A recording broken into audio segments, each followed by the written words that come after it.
agama 212 ada yang protes. 212 itu agama baru, karena mereka menyembah baliho, sholawatnya kepada Rizik, kemudian tidur di masjid, sholat di jalan raya. Agama baru. Kalau dibilang Islam ya Bu, kalau dia merasa bahwa polisi dianggap tidak menindak para penista agama itu, katanya dia akan mengerahkan massa untuk memenggal kepala orang, akan membuat Indonesia seperti Prancis katanya. Ini luar biasa. Bagaimana mungkin seorang ulama, katanya Habib ya, katanya cucu Nabi, Habaib katanya. Bener gak sih Habaib bisa berlaku seperti itu?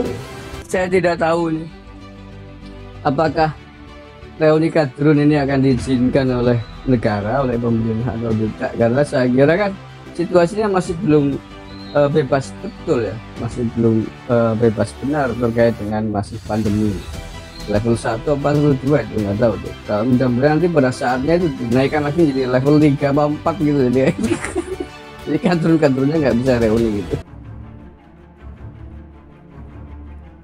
Ternyata penakut dan pengecut PA212 minta kasus Rizik dihapuskan.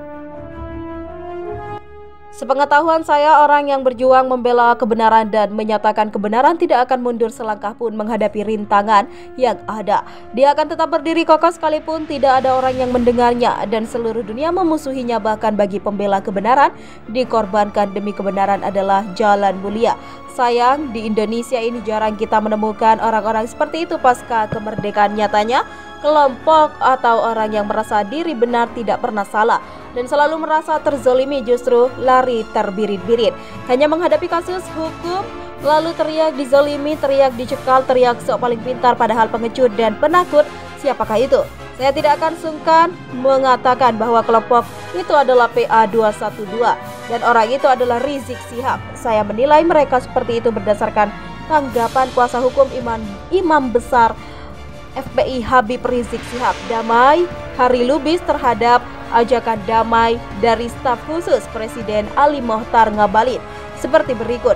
Kalau benar orang-orang pemerintahan serius mau dialog politik kebangsaan dan keterkaitannya dengan sistem ideologi Pancasila dalam hal ini, maka terkait statement yang disampaikan oleh Ngabalin di beberapa media, hendaknya kami PA212 berharap Ngabalin segera sampaikan ke Presiden Jokowi agar kembalikan IB Habib Rizik Syihab HRS ke tanah air dan berjanji secara tertulis akan hentikan atau hapuskan seluruh perkara yang pernah dilaporkan untuk IB HRS. Maka dialog terbuka bisa dimulai kapanpun demi keutuhan bangsa dan negara hingga sikap solusi pemerintah sinkron dengan slogan-slogan pemerintah selama ini tentang isi statement NKRI harga mati.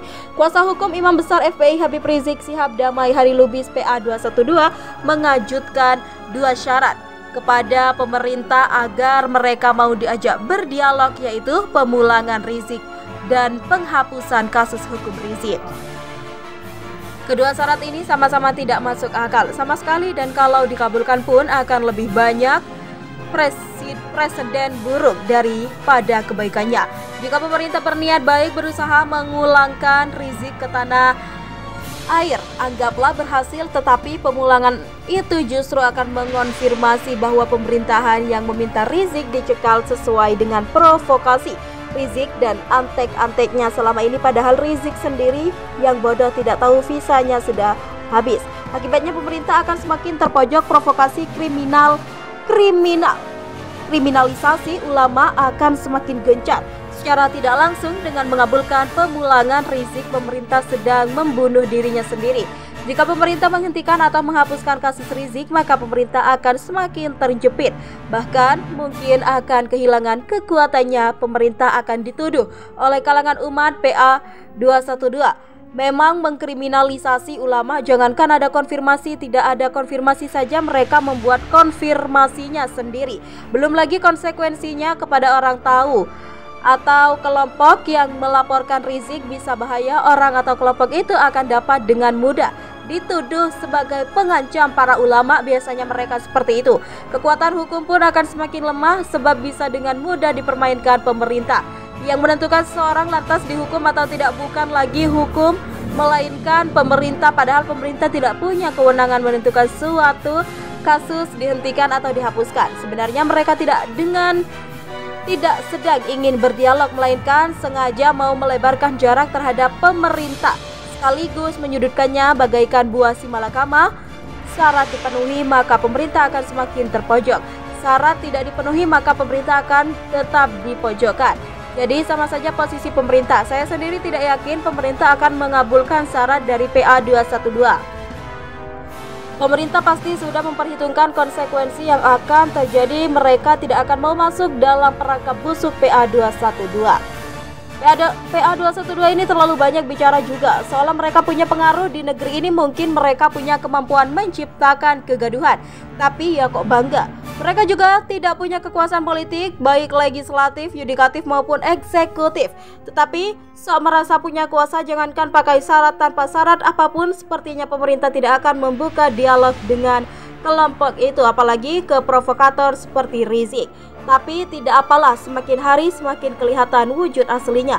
Ternyata mereka hanya penakut dan pengecut yang tidak berani menghadapi proses hukum. Anda tahu sendirilah, nenek tua yang dituduh mencuri saja berani menghadapi proses hukum. Lah ini katanya imam besar malah lari dan takut di proses hukum. Katanya singa Allah, kok malah seperti